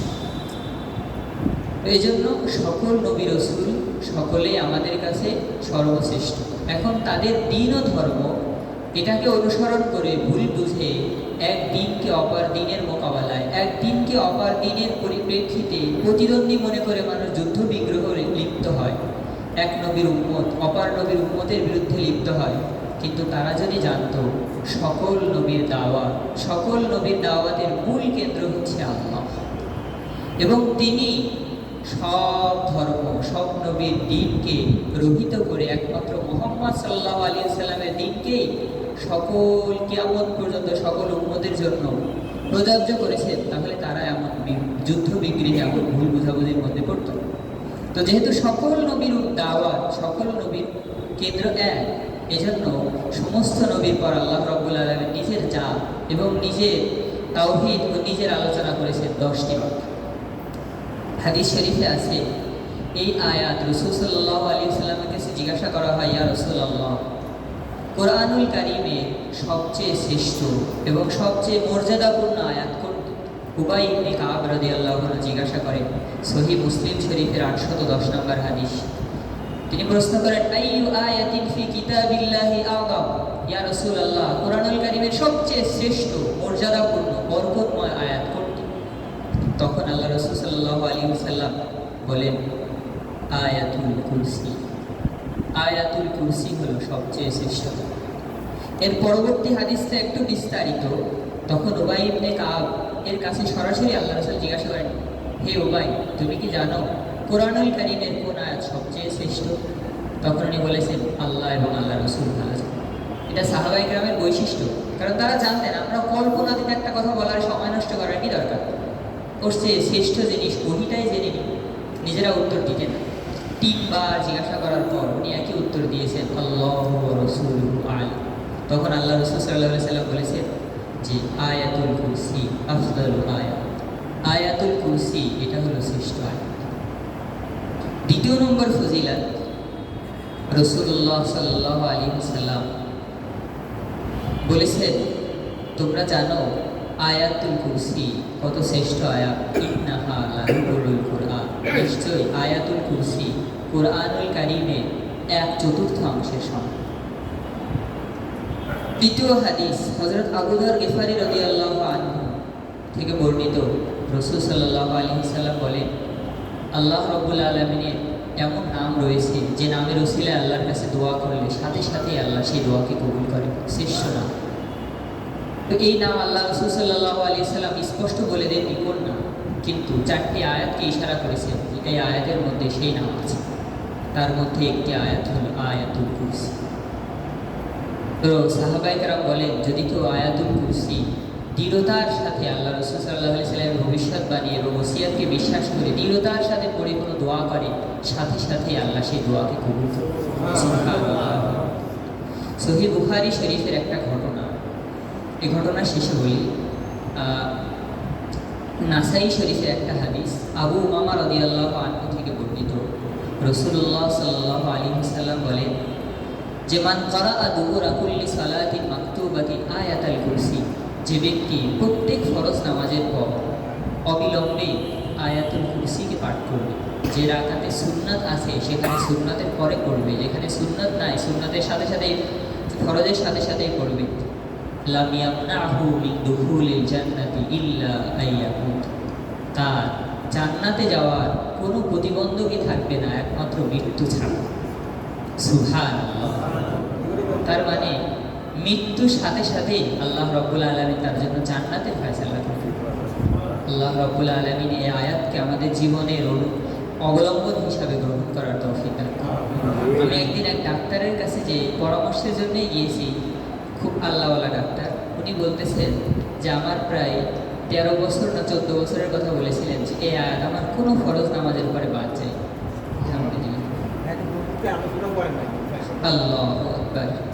চতুর্থ যে ফজিলত সেটা হলো সহিহ বুখারী শরীফে 2311 নম্বর একটা হাদিস। হাদিস একটু লম্বা, আমি মূল ঘটনাটা বলে দিচ্ছি। হযরত আবু হুরায়রা রাদিয়াল্লাহু আনহু, তিনি ছিলেন কোনো প্রকার কর্মব্যস্তহীন একজন মানুষ। আমরা জানি না, তিনি ছিলেন বাহির দেশ থেকে আসা একজন মানুষ। মদিনার বুকে তার ব্যবসা বাণিজ্যও ছিল না, তার ক্ষেত খামারও ছিল না, পড়ে থাকতেন রসুলের। ঠিক এই সুবিধায় আল্লাহ রাসূল সাল্লাল্লাহু আলাইহি ওয়াসাল্লাম তাকে দায়িত্ব দেন একবার যাকাতের যত মালামাল, যত খাদ্যদ্রব্য, গুদাম যা আছে সমস্ত গুদাম পাহারা দেওয়ার জন্য আল্লাহ রাসূল দায়িত্ব দেন আবু হুরায়রা রাদিয়াল্লাহু আনহু। তা আল্লাহ রাসূল এখানে কোনো ঘটনা তাকে শিখাবে। দুর্ঘটনা যেটা ঘটেছে সেটা হলো রাতে দেখে যুবক বয়সের একটা মানুষ তার চেহারা আকৃতিটাও কিছুটা ভিন্ন, বরং হাদিসে আছে তার হাত পাও ভিন্ন রকম, চেহারাও অন্যরকম, দেখে ভয়ঙ্কর লাগে। সে ওই খাদ্য গুদাম থেকে বেশ কিছু খাদ্যদ্রব্য সাথে সাথেই পাত্র ভরে নিয়ে দৌড় দিচ্ছে। যেহেতু রাসূলুল্লাহ সাল্লাল্লাহু আলাইহি ওয়াসাল্লামের পক্ষ থেকে দায়িত্বপ্রাপ্ত সাহাবী আবু হুরায়রা রাদিয়াল্লাহু আনহু, আমাদের কতক্ষণ সময় আছে? 25 মিনিট। ও, তাহলে যথেষ্ট সময়, ঠিক আছে, আমরা শেষ করি ইনশাআল্লাহ। তো রাসূলুল্লাহ সাল্লাল্লাহু আলাইহি ওয়াসাল্লাম তাকে দায়িত্ব দিলেন, তুমি এই খাদ্য গুদাম পাহারা দিবে। কিন্তু যে দুর্ঘটনা ঘটলো পরপর 3 দিন, সেটা হলো একজন কালো বর্ণের যুবক ছেলে বয়সে কিন্তু বিকৃত হাত, বিকৃত চেহারার একটা লোক এসে সাথে সাথে তড়িঘড়ি ওখান থেকে পাত্র ভরেই দৌড় দেয়, কিছু খাদ্যদ্রব্য নিয়ে চলে যেতেছে। যেহেতু দায়িত্বটা পাওয়া রাসূলুল্লাহ সাল্লাল্লাহু আলাইহি ওয়াসাল্লামের পক্ষ থেকে, এজন্য তিনি সাথে সাথেই তাকে জড়িয়ে ধরে ফেললেন। কি ব্যাপার, তুমি রাসূলুল্লাহ সাল্লাল্লাহু আলাইহি ওয়াসাল্লামের এটা নিয়ে এখান থেকে চলে যাও, এ দায়িত্ব দিয়েছেন আল্লাহ রসুলের, আমি কোনোভাবেই তোমাকে ছাড়বো না, এই খাদ্যদ্রব্য রেখে যাও। তিনি করুণায় বিনয় করতে থাকেন, দেখেন আমার পরিবারের সবাই অভুক্ত, অনাহারে আছে, তাদের খাদ্যদ্রব্যের কোনো ব্যবস্থা নেই, আজকের দিনের জন্য আমাকে মাফ করেন। তো তিনি ছিলেন দয়ালু সাহাবী, জীবনেও তো অভুক্ত জীবন পার করেছেন, তাই না? জীবনে অনেক কষ্টেই তার সাহাবা কালটা গিয়েছে। তিনি আল্লাহ রাসূল সাল্লাল্লাহু আলাইহি সাল্লামের কাছে এসে বললেন, ইয়া রাসূলুল্লাহ, আমার মধ্যে খুব দয়া জাগ্রত হয়, আমি ছেড়ে দিই। আল্লাহ রাসূল সাল্লাল্লাহু আলাইহি সাল্লাম বললেন, ইয়া আবু হুরায়রা, ইন্নাহু কদ কাযাবা ওয়া সায়াউদুল বারি। ওই লোকটা তোমাকে মিথ্যা কথা বলেছে, সে অভুক্তও না, অনাহারেও না, তার পরিবারও কষ্টে আছে তা নয়, এবং আজকে রাত্রেও এসে তোমাকে এইভাবেই প্রতারণা করে। যাই হোক, রাসূল সাল্লাল্লাহু আলাইহি সাল্লামের ভবিষ্যৎবাণীর কারণে উনি বলেছেন যে আমি আজকে রাত্রে শুধু ওই লোকটা আসবেই এই অপেক্ষায় বসে আছি, কেননা এই সংবাদটা আমাকে রাসূলুল্লাহ সাল্লাল্লাহু আলাইহি সাল্লাম দিয়েছেন, এখানে মিথ্যা হওয়ার কিছু নেই। সহিহ বুখারী শরীফের হাদিস। দ্বিতীয় দিন আবার এসে লোকটা ওই তড়িঘড়ি পাত্র ভরে আবার খাদ্যদ্রব্য নিয়ে চলে যেতে চাই। যখনই তাকে ধরে ফেলেন আবু হুরায়রা রাদিয়াল্লাহু আনহু, তখন বললেন, লা আরফাআন্নাকা ইলা রাসূলিল্লাহ, আল্লাহ রাসূল কিন্তু তোমার ব্যাপারে একটা কথা বলে দিয়েছে আমাকে, বিস্তারিত বিবরণ না দিয়ে বলেছেন তোমাকে রাসূলের কাছে ধরে নিয়ে যাবে। ক্বালা দানি ফাইন্নী মুহতাজ ওয়ালি ওয়া আলাইয়া ইলা ওয়ালা আউদ, আমাকে আজকের মতো ছেড়ে দেন, আমি অভুক্ত, আমার পরিবার অনাহারে কাটাচ্ছে, আজকের মতো ছাড়েন, আমি আর আসবো। তো যখন বলেছে আর আসবো না, তো লোকটা শেষ দিনের মতো একটা দয়া আবার হয়ে গিয়েছে। আবু হুরায়রা রাদিয়াল্লাহু আনহু দয়ার প্রবাসে তাকে ছেড়ে দিয়েছে।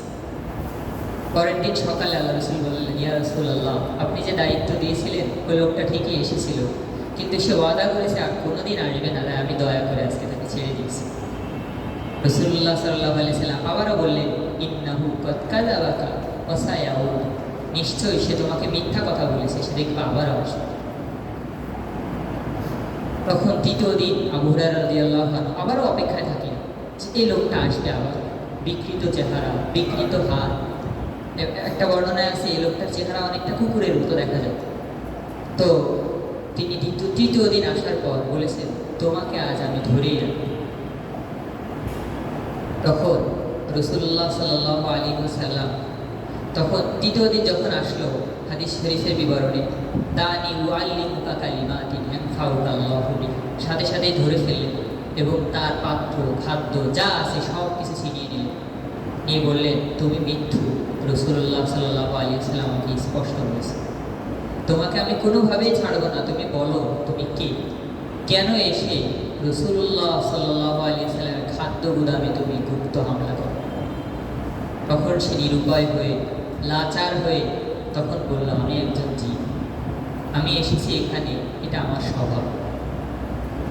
তো তুমি যেহেতু বলেছো, আমি সত্য কথাই বলে দিচ্ছি, সেটা হলো যদি কোনো ব্যক্তি কোরআনুল কারীমের একটা আয়াত যা তোমরা পড়ো আমরা পড়তে পারি না, ওই আয়াত যদি কেউ কোনো সম্পদের উপর কোনো রাতে এটা পড়ে রাখে, তাহলে নিঃসন্দেহে সে সকল জিন এবং শয়তানের অত্যাচার থেকে আল্লাহ রাব্বুল আলামিন তাকে মুক্তি দান করবে। সুবহানাল্লাহ। এরপর সেই বলে দেয়, সেই আয়াতটা হলো আয়াতুল কুরসি। সুবহানাল্লাহ, ইসমে আযম ওয়ালা এই আয়াত।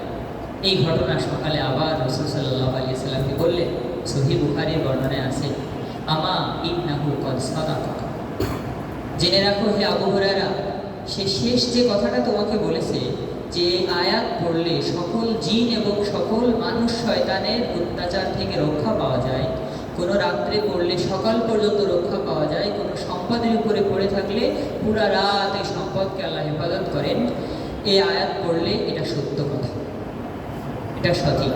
তাহলে সেই কথা সত্যায়ন করলেন কে? মুহাম্মাদুর রাসূলুল্লাহ, চিরসত্য। আর কোনো সন্দেহ আছে? হাদিসটি হচ্ছে, আমরা একটু মনে রাখবো, সহিহ বুখারী শরীফের 2311 নম্বর হাদিস, হযরত আবু হুরায়রা রাদিয়াল্লাহু আনহু থেকে বর্ণিত। কত নম্বর হাদিস? 2311, আবু হুরায়রা রাদিয়াল্লাহু। রাসূলুল্লাহ সাল্লাল্লাহু আলাইহি ওয়াসাল্লাম বলেন, যাকা শাইতান, এটা ছিল একটা শয়তান। যদি তোমরা যে কোনো রাতে কোনো সম্পদের উপর, জীবনের উপর আয়াতুল কুরসি পড়ে সেটাকে ফু দিয়ে রাখো বা ইরাদা করে রাখো, অবশ্যই ইয়াকিন করো আল্লাহ রাব্বুল আলামিন তোমাদের সেই সম্পদকে পুরা রাত হেফাজত করবেন। তাহলে এই হাদিসের 4টি ফজিলাতের কথা আমরা শুনলাম। প্রথমটা হলো এই আয়াতের 4টি ফজিলাতের কথা আমরা শুনলাম। প্রথম ফজিলত হলো পুরা কুরআনুল কারীমের এটি হচ্ছে শ্রেষ্ঠতম একটি শ্রেষ্ঠ আয়াত। দ্বিতীয় বিষয়, আল্লাহু আকবার, দ্বিতীয় ফজিলত হলো পুরা কুরআনুল কারীমের রুবু 1/4 সমতুল্য এই আয়াত। তৃতীয় হলো রাসূলুল্লাহ সাল্লাল্লাহু আলাইহি ওয়াসাল্লাম বলেন, এই আয়াতের মধ্যে ইসমে আজম তথা আল্লাহর এমন শ্রেষ্ঠ নাম আছে যে নামের ওসিলায় দোয়া করলে আল্লাহ সাথে সাথে সেই দোয়াকে কবুল করেন। চতুর্থ ফজিলত, রাসূলুল্লাহ সাল্লাল্লাহু আলাইহি ওয়াসাল্লাম বলেছেন, 5 ওয়াক্ত নামাজের উপর, নামাজের পর এটা দাওয়াতভাবে পড়তে থাকলে আল্লাহ রাব্বুল আলামিন তাকে মৃত্যুর সাথে সাথে জান্নাত দান করেন। এই হাদিসের সনদের মধ্যে কিছুটা দুর্বলতা আছে, তবে আমল হিসাবে গ্রহণযোগ্য। এই কারণে ইবনে কাসির রাহিমাহুল্লাহ এখানে এনেছেন। আলহামদুলিল্লাহ, আল্লাহ কবুল করুন মুরব্বিকে, আল্লাহ আমাদেরকে তৌফিক দান করুন। পঞ্চম ফজিলত, কোনো সম্পদের উপর অথবা কোনো জীবন, কোনো স্থানে এটাকে নিয়ত করে যদি পড়ে রাখে, আল্লাহ রাব্বুল আলামিন পুরা রাত সেটাকে আল্লাহ নিজ কুদরতে শয়তান এবং জিনের হাত থেকে সেটাকে সংরক্ষণ করেন। আল্লাহ রাব্বুল আলামিন শ্রেষ্ঠতম বরকতময় এই আয়াত আমাদেরকে জীবনের অবলম্বন এবং সব সময়ের আমল হিসাবে গ্রহণ করার তৌফিক দান করুন। মুফাসসিরিনে কেরাম লেখে, একা একই চলতে গেলে অনেক সময় অনেক কিছুর ভয় ভীতির সম্মুখীন মানুষ হয়। সকল ভয়কে পেরিয়ে যদি কেউ এই আয়াত পড়া শুরু করে, আল্লাহ রাব্বুল আলামিন নিজ কুদরতেই তাকে হেফাজত করেন। হোক নির্জন গভীর গহীন পথে আমি জিনের ভয় পাচ্ছি, হোক সন্দেহপূর্ণ কোনো জায়গায় আমি কোনো শত্রুর ভয় পাচ্ছি, যে কোনো অবস্থায় এই আয়াতকে আমরা অবলম্বন করাবো, ইনশাআল্লাহ এই আয়াতের বরকতে আল্লাহ রাব্বুল আলামিন আমাদেরকে হেফাজত করবেন। সুবহানাল্লাহ। তো এখন আয়াতে যে 10টি বিষয় আল্লাহ রাব্বুল আলামিন নিজ জাতের ব্যাপারে বলেছেন, এর সংক্ষিপ্ত একটা বিবরণ এবং সারগর্ভময় সুন্দর কথাগুলো আমরা একটু সামনে আনি। প্রথম কথা, আল্লাহু লা ইলাহা ইল্লা হুয়া ইল্লাহু, আল্লাহ তিনি ছাড়া আর কোনো ইলাহ নেই। ইলাহ কাকে বলে? তিনি ছাড়া আর কোনো ইলাহ নেই। ইলাহ শব্দটা আরবি ভাষায় একটা সারগর্ভময়, পরিব্যাপ্ত এবং সম্পূরক একটা শব্দ, যার তর্জমা অন্য ভাষায় আসলে কঠিন, যে কারণে আমরা মাবুদ বলে তর্জমা করি। যে কারণে আবু জাহাল, আবু লাহাব, উতবা, সাইবা, তাদেরকে আল্লাহ রাসূল কি দাওয়াত দিয়েছিলেন? লা ইলাহা ইল্লাল্লাহ, তোমরা স্বীকার করে নাও আল্লাহ ছাড়া ইলাহ নেই। তো মেনে নিলেই তো হয়ে যেত। কেন তাদেরকে বাধা দেয়? কেন তারা আল্লাহ ছাড়া ইলাহকে মানতে অপারগ? সমস্যাটা কোথায়? এই আয়াতের রহস্য শুনলে আমরা বুঝতে পারব। ইলাহ অর্থ হল যিনি সব কিছুর কর্তা। শুধু একটা দিয়ে অর্থ শেষ হবে না। ইলাহ মানে আল্লাহর 99টি যত নাম আছে সব হচ্ছে ইলাহের অর্থ। এটা কোনো একক অর্থবোধক কোনো শব্দ না। মাবুদ, এটা 99 সিফাত, আল্লাহর যত গুণাবলী আছে সব কিছুর একক বাক্য হচ্ছে ইলাহ। তো ইলাহ মানে মাবুদ, এর অর্থ হলো আল্লাহ রাব্বুল আলামিন আমাদের যে রিজিক দান করে এটা একমাত্র তিনিই দান করেন। আমাদেরকে বাঁচিয়ে রাখেন, একমাত্র তিনিই বাঁচিয়ে রাখেন। আমাদেরকে মৃত্যু দান করেন, একমাত্র তিনিই দান করেন। আমাদেরকে পরিচালনাময় একটা শক্তি দিয়েছেন, একমাত্র তিনিই দিয়েছেন। তার হুকুম ছাড়া আমার একটা হাত কোনোভাবেই উঠানো সম্ভব। পুরা বিশ্বজাহান একমাত্র তিনিই নিয়ন্ত্রণ করেন। সবাই যদি মনে করি একটা সুপার পাওয়ার দেশ নিয়ন্ত্রণ করে, তো মহান আকাশ, সুমহান আকাশকে খুঁটিবিহীন কে ভাসিয়ে রেখেছে বল? তো বিশ্ব জগতের সকল নিয়ন্ত্রণ একমাত্র তার হাতে। সকল বিধিবিধান তার পক্ষ থেকেই কার্যকারিত হয়। আল্লাহর হুকুম ছাড়া একটা গাছের পাতাও নড়াচড়ার কোনো ক্ষমতা নেই। সমুদ্রের গভীরে যে মাছ, যে মৎস্য চলাচল করছে, তার পথ একমাত্র আল্লাহই দেখে। যে সদ্য প্রসূত বাচ্চা, যার এখনো চোখ ফোটেনি, তাকে আল্লাহ মায়ের স্তন, রিজিকের জন্য মায়ের স্তন একমাত্র আল্লাহই বোঝে। এভাবে সব কিছুর কর্তা, সব কিছুর দেনেওয়ালা, সব কিছুর পরিচালক, সব কিছুর নিয়ন্ত্রক, সর্ব অবস্থায় সব কিছু হয় একমাত্র কার পক্ষ থেকে? আল্লাহর পক্ষ থেকে। এটা হচ্ছে ইলাহ। কিন্তু আরব্য ভূখণ্ডে তারা সূর্যকে আলোকদাতা খোদা হিসাবে মানত, তাই সূর্যকে পূজা করত আলোক রশি খোদা, আলোক প্রভু হিসাবে। নাউজুবিল্লাহ।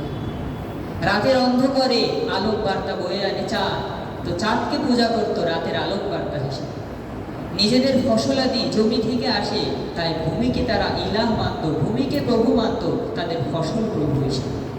এভাবে যা কিছু দেখে তাকে সেভাবেই রব হিসাবে তারা মেনে নেয়। কিন্তু এর সব কিছুর বলে যে আছেন আল্লাহ, একমাত্র তিনি ইলাহ, তাছাড়া আর কারো হুকুম কোনো কিছুর প্রযোজ্য হবে না।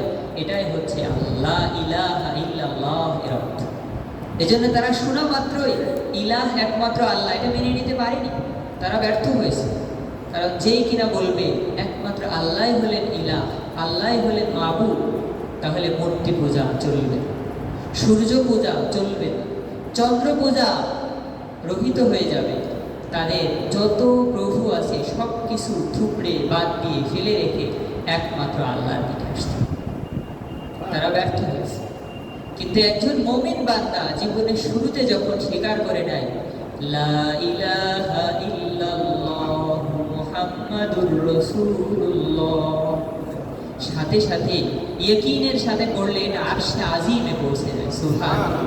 হাদিস শরীফে আছে, মান ক্বালা লা ইলাহা ইল্লাল্লাহ, যে ব্যক্তি ইয়াকিন ও ইখলাসের সহিত লা ইলাহা ইল্লাল্লাহকে স্বীকার করে নেবে, আল্লাহ রাব্বুল আলামিন বলেন, রাসূল সাল্লাল্লাহু আলাইহি সাল্লাম বলেন, নির্ঘাত সে জান্নাতে প্রবেশ করবে। সুবহানাল্লাহ। এটা হলো উদ্দেশ্য। আমি যদি কোনো হুকুম আমার উপরে প্রযোজ্য হয়, একমাত্র কার হুকুম প্রযোজ্য হবে? আল্লাহ। আমি যদি কারো ইবাদত করি, একমাত্র কার ইবাদত করা হবে? একমাত্র আল্লাহর। আর আল্লাহ যার ইবাদত করার নির্দেশ দিয়েছেন, যার অনুসরণ করার নির্দেশ দিয়েছেন, একমাত্র তাকেই অনুসরণ করা যাবে। তিনি হলেন মুহাম্মাদুর রাসূলুল্লাহ। আতিউল্লাহ, হে মুমিন বান্দা, তোমরা আল্লাহকে অনুসরণ করো। ওয়া আতিউর রাসূলা, এবং তোমরা আল্লাহর রাসূলকে অনুসরণ করো। ওয়া উলিল আমরি মিনকুম, এবং আল্লাহ ও আল্লাহর রাসূলের পক্ষ থেকে তোমাদের যে নির্দেশক রাহবার রয়েছে তাদের কথাকে অনুসরণ। সুবহানাল্লাহ। এটা হলো লা ইলাহের অর্থ। এই অর্থকে জীবনে যদি ধারণ করি, তাহলে একমাত্র আল্লাহ আমার সামনে ইলাহ হবে, আর কাউকে আমি ইলাহের অবস্থান দিব না। হাদিস শরীফে আছে, লা তুশরিক বিল্লাহ, তুমি আল্লাহর সাথে শিরিক করো না। ওয়া ইন কুতিলতা আও হুররিকতা, যদি তোমাকে হত্যাও করে ফেলা হয়, আগুনে, জ্বলন্ত আগুনে ফেলে তোমাকে পুড়িয়েও ফেলা হয়, তবু আল্লাহর সাথে শিরিক করো না। ইলাহ একমাত্র কে? আল্লাহ। যদি বিশ্ব অর্থনীতি তেলের বিশাল মজুদ সুপার পাওয়ার একটা রাষ্ট্রের হাতে না থাকতো, তাহলে সে এই পাওয়ার মানুষকে রাখত। বিশ্ব রাজনৈতিক বিশাল অস্ত্র শক্তি যদি আবার এক সুপার পাওয়ারের হাতে না থাকতো, তাহলে পুরো পৃথিবীকে সে এভাবে বশ করে রাখার সাহস পেত। একটা গুলি, একটা গোলা বারুদ, একটা অস্ত্র, এটার কারণে যদি পুরা বিশ্ববাসীকে বশে রাখে, তাহলে যদি তাদের হাতে থাকতো সূর্য তাদের হুকুমে পরিচালিত হবে। তারা যখন তাদের ভূখণ্ডের আকাশে রাখবে, প্রয়োজন হলে সেটাকে খুলে দিবে, প্রয়োজন না হলে সেখানে অফ করে রেখে দিবে। অন্য বিশ্ববাসী সবাই সূর্যমুক্ত থাকবে। কি অবস্থা হবে পৃথিবীবাসী? যদি এই পানি একমাত্র কোনো সুপার পাওয়ারের হাতে থাকতো, তিনি যদি এটাকে সাপ্লাই করেন, সরবরাহ করেন, তাহলে বিশ্ব মানুষ পানির ফোঁটা চোখে দেখতে পাবে, পানির ফোঁটা বলৎকরণ করতে পারবে। কি হতো মানুষ? তার বিরুদ্ধে কোনো মনোভাবও তৈরি হতো কারণ? বিকল্প কোনো রাজনৈতিক শক্তি তৈরি করার ভাবনা ভাবত কেউ? যদি বিশ্ব ভূখণ্ডের কোনো সুপার পাওয়ারের হাতে থাকতো, পুরা বাতাস এবং শ্বাস প্রশ্বাস নিঃশ্বাসের সমস্ত অক্সিজেনের দায়িত্ব, তারা যদি কারোর জন্য অক্সিজেন বরাদ্দ করে, সেই অক্সিজেন পাবে, তাহলে কি হতো? পুরা মানুষ তার কাছে জিম্মি হয়ে থাকতো না? পুরা বিশ্বজাহান তার কাছে একেবারে গোলাম হয়ে চলতো না? আহারে, এই প্রয়োজনীয় জিনিস যা ছাড়া আমাদের জীবন নির্বাহ হয় না, যে বাতাস ছাড়া আমরা এক মুহূর্তেও বাঁচতে পারি না, যে খাদ্য ছাড়া আমাদের কোনো দিন চলে না, যে নিদ্রা ছাড়া আমরা পার করতে পারি না, যে পানি ছাড়া আমাদের জীবন ব্যর্থ, যে আগুন ছাড়া আমরা চলতে পারবো না, এই সব কিছু একমাত্র কার হাতে? তাহলে আমরা গোলাম হয়ে থাকবো কার? আল্লাহর গোলাম। এর মধ্যে মানুষের সফলতা, এটাই হচ্ছে ইলাহের অর্থ, যে আমার সর্ববিধায়ক, সর্বকর্তৃত্ব সব কিছু একমাত্র আল্লাহর পক্ষ থেকে আসে। অতএব আমি যদি বশীভূত হই, আমি যদি অনুগামী হই, আমি যদি অনুসারী হই, একমাত্র আল্লাহর অনুসারী হব। সুবহানাল্লাহ। এটাই হচ্ছে ইমানের দাবি, লা ইলাহা ইল্লাল্লাহ এর অর্থ। আশা করি কিছুটা হলো মুসাল্লি ভাইদের কাছে স্পষ্ট হয়েছে। দ্বিতীয় অংশ, আল হাইয়ুল কাইয়্যুম, তিনি চিরঞ্জীবী এবং চিরন্তন, সকলকেই নিয়ন্ত্রণ। একজন প্রহরী, সে যদি রাতের আধারে ঘুমিয়ে পড়ে, তাহলে অভয় অরণ্যে দুর্বৃত্তরা অনেক কিছু করে ফেলতে পারে। একজন প্রহরীকে যদি হত্যা করে ফেলে, তাহলে নির্বিঘ্নে সেখানে লুণ্ঠন করতে পারে না। আল্লাহ রাব্বুল আলামিন এমন নিয়ন্ত্রক, যিনি আল হাই, চিরঞ্জীবী, কোনো সুযোগ নেই একটু মাত্রই আকপিস করবা, এই সুযোগ তোমাদের নেই। আল কাইয়্যুম, কখনো কোনো দায়িত্বশীল ব্যক্তি এক সেক্টর নিয়ন্ত্রণ করেছে, অপর সেক্টর হারিয়ে ফেলেছে। একটা এলাকায় যুদ্ধ বা শত্রুকে সে ঘায়েল করেছে, অপর এলাকায় নিয়ে দেখা যাচ্ছে নিজস্ব ভূখণ্ডই দখল হয়ে গেছে, হয় না? আল কাইয়্যুম, আল্লাহ রাব্বুল আলামিন হলেন সর্ব অবস্থায় চিরন্তন নিয়ন্ত্রণ, তার নিয়ন্ত্রণের বাইরে কিছুই নেই। আল্লাহ, এই হলো আয়াতের দ্বিতীয় অংশ। তৃতীয় অংশ হলো লা তাখুযুহু সিনাতুন ওয়ালা নাওম, তিনি এমন চিরস্থায়ী চিরন্তন নিয়ন্ত্রক যে কখনো তার জিম্মাদারি, কখনো আল্লাহ রাব্বুল আলামিনের এই নিয়ন্ত্রণ কার্যের মধ্যে হঠাৎ তাকে নিদ্রা আচ্ছন্ন করে বসে না, তন্দ্রাও কি নিতে পারে? সুবহানাল্লাহ। কোনো মাখলুক কি পারবে তন্দ্রা ছাড়া, নিদ্রা ছাড়া জীবন কাটাতে? অসম্ভব। কারণ আমরা দুর্বল। সারাদিন কাজের পর আল্লাহ রাব্বুল আলামিন আমাদের শরীরের শক্তি শেষ হয়ে যায়, আমাদের নতুন করে আবার চার্জ নিতে হয়, ঘুমিয়ে পড়তে হয়। এভাবেই প্রত্যেক জীবন সে কোনো সময় তন্দ্রা যায়, কোনো সময় গাছগাছালি আমরা যেটাকে দেখি, সেও তো এক সময় সমস্ত পাতাকে ফেলে দিয়ে খালি হয়ে যায় না, আবার নতুনভাবে উজ্জীবিত। একটা জমি সে গ্রীষ্মের দুপুরে রৌদ্রের প্রকটে ফেটে চৌচির হয়ে যায়, কয়লার মতো উর্বরতা হারিয়ে ফেলে, আবার যখন রহমতের বৃষ্টি পড়ে নতুনভাবে আবার জো আসে, আবার উর্বর। এভাবে সৃষ্টি জগতের সব কিছুই তার এক সময় শক্তি হারিয়ে ব্যর্থ হয়ে দুর্বল ক্লান্ত হয়ে পড়ে, আল্লাহ আবার তাকে শক্তি ফিরিয়ে।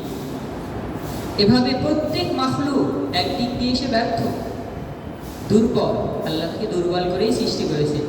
কিন্তু মহান রব্বুল আলামিন তিনি হলেন সর্বশক্তিমান, তার শক্তিতে কখনো ক্লান্তি আসে না। আল্লাহ রব্বুল আলামিনের জাগ্রত এবং নিয়ন্ত্রণের মধ্যে কখনো তন্দ্রা আচ্ছন্ন করে না।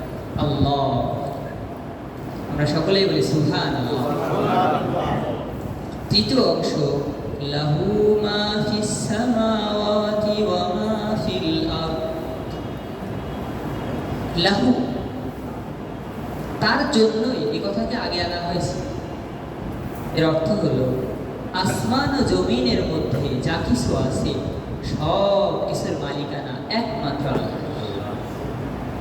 এটা আমাদেরকে স্বীকার করতেই হবে। এর আগে একদিন ঘটনা বলেছিলাম, সুদূর ইয়ামান থেকে বিচক্ষণ কিছু ইমানদার মানুষ রাসূল সাল্লাল্লাহু আলাইহি সাল্লামের কাছে জিজ্ঞাসা করে, সহিহ বুখারী সহিহ মুসলিম শরীফে হাদিস আছে, বলেন মা কানা আউওয়ালা হাদাল আমর, এই বিশ্বজাহান সৃষ্টির আগে কি ছিল? আল্লাহ রাসূল বলেছেন কানা আল্লাহু ওয়া লাম ইয়াকুন শাইআ, একমাত্র আল্লাহ রাব্বুল আলামিনই ছিলেন, আর কিছুই ছিল না। সুবহানাল্লাহ। এরপর আল্লাহ রাব্বুল আলামিন 6 দিনে আসমান, জমিন, আরশ, কুরসি, সমুদ্র, চন্দ্র, সূর্য, গ্রহ, উপগ্রহ সব কিছু সৃষ্টি করলেন। তাহলে এগুলা কার পক্ষ থেকে আসে? এগুলার প্রকৃত মালিক কে? আল্লাহ, একমাত্র আল্লাহ। আল্লাহ নিজ মালিকানা থেকে আমাদেরকে কিছু কিছু দিয়েছে, অথচ এই ক্ষুদ্র বিশ্বজাহানের সব কিছুর মালিক আল্লাহ, আর আমাদেরকে দিলেন খুব সামান্য এবং মাত্র কয়েকদিনের জন্য। আমার যত অঢেল সম্পত্তি থাকবে, মৃত্যুর পরে আমার থাকবে? থাকবে না, এটা অন্যের হয়ে যাবে। মাত্র কয়েকদিনের জন্য ক্ষণিকের তরে সামান্য অর্থ, এটা দিয়েও আমরা কৃপণতা করি, অহংকার করি, আমার এত আছে এত আছে। আল্লাহ আমাদেরকে রক্ষা করে। তো সব কিছুর মালিকানা একমাত্র। কেন এই আয়াত শ্রেষ্ঠ আমরা বুঝতে পারবো ইনশাআল্লাহ। পঞ্চম নাম্বার অংশ, মান যাল্লাযী ইয়াশফাউ ইনদাহু ইল্লা বিইذনিহি, কে আছে আল্লাহ রাব্বুল আলামিনের হুকুম ছাড়া আল্লাহর কাছে কোনো প্রকার সুপারিশ করতে? এই ঘটনা শুরুতে বলেছি, একমাত্র আল্লাহ রাব্বুল আলামিনের হুকুম ছাড়া কেউ আল্লাহর কাছে সুপারিশ করতে পারবে না। সেদিন সকলেই আপন কৃতকর্ম, আপন অপরাধের কারণে, আপন ভুল ত্রুটির কারণে সবাই ব্যর্থ হয়ে যাবে। একমাত্র মুহাম্মদ রাসূলুল্লাহ সাল্লাল্লাহু আলাইহি সাল্লাম অনুমতি পাবেন, তিনি গুনাহগার উম্মতের জন্য সুপারিশ করা শুরু করবেন এবং তারপর আস্তে আস্তে জান্নাতে যাওয়ার ফায়সালা পথ করবেন। আল্লাহ রাব্বুল আলামিন সরওয়ারে কায়নাত মুহাম্মদ রাসূলুল্লাহ সাল্লাল্লাহু আলাইহি সাল্লামের শাফাত সর্বাগ্রে পাওয়ার তৌফিক দান করুন। পরবর্তী অংশ, ইয়ালামু মা বাইনা আইদিহিম ওয়া মা খালফাহুম, শুধু অনুবাদ করে শেষ করছি। আল্লাহ রাব্বুল আলামিন তোমাদের অগ্রে, পশ্চাতে, আগে, পিছনে সব কিছু তিনি জানেন। আমরা গোপনে, নির্জনে, অন্ধকারে, লোকালয়ের অন্তরালে, সব কিছুর আড়ালে যেটা করি সেটাও আল্লাহ জানেন। প্রশস্ত ময়দানে সর্বচক্ষুর সামনে যেটা করি সেটাও জানেন, এবং যা আমি ভুলে গিয়েছি আল্লাহ সেটাও জানে, যা আগামীতে হবে আমি জানি না আল্লাহ সেটাও জানে। এজন্য জীবনের সকল ভুল ত্রুটি আল্লাহর কাছে যেমন ক্ষমা চাওয়া জরুরি, তেমনি আগামী জীবন যেন আল্লাহ রাব্বুল আলামিনের পছন্দ মোতাবেক, আল্লাহর সন্তুষ্টি মোতাবেক আল্লাহর সামনে থাকার তৌফিক দান করেন, সেজন্য দোয়া করা জরুরি। আল্লাহ রাব্বুল আলামিন আমাদেরকে কবুল করুন। খুব সংক্ষেপে শেষ করছি, ওয়ালা ইউহিতুনা বিশাইইন মিন ইলমিহি ইল্লা বিমা শাআ। আল্লাহ রাব্বুল আলামিন হলেন মহাজ্ঞানী। সৃষ্টি জগতের আগে থেকেও সব কিছু জানতেন, সৃষ্টি জগতের পরেও সব কিছু জানেন, এবং তার জ্ঞানের কোনো সীমা নেই। আমাদের জ্ঞান এবং আল্লাহর জ্ঞানের মধ্যে কোনো তুলনাই হয় না। কারণ হচ্ছে এখন আমি যে জিনিসটা আমার মেধা, আমার স্মৃতিতে আছে, কিছুক্ষণ পরে আমি ভুলেও যেতে পারি।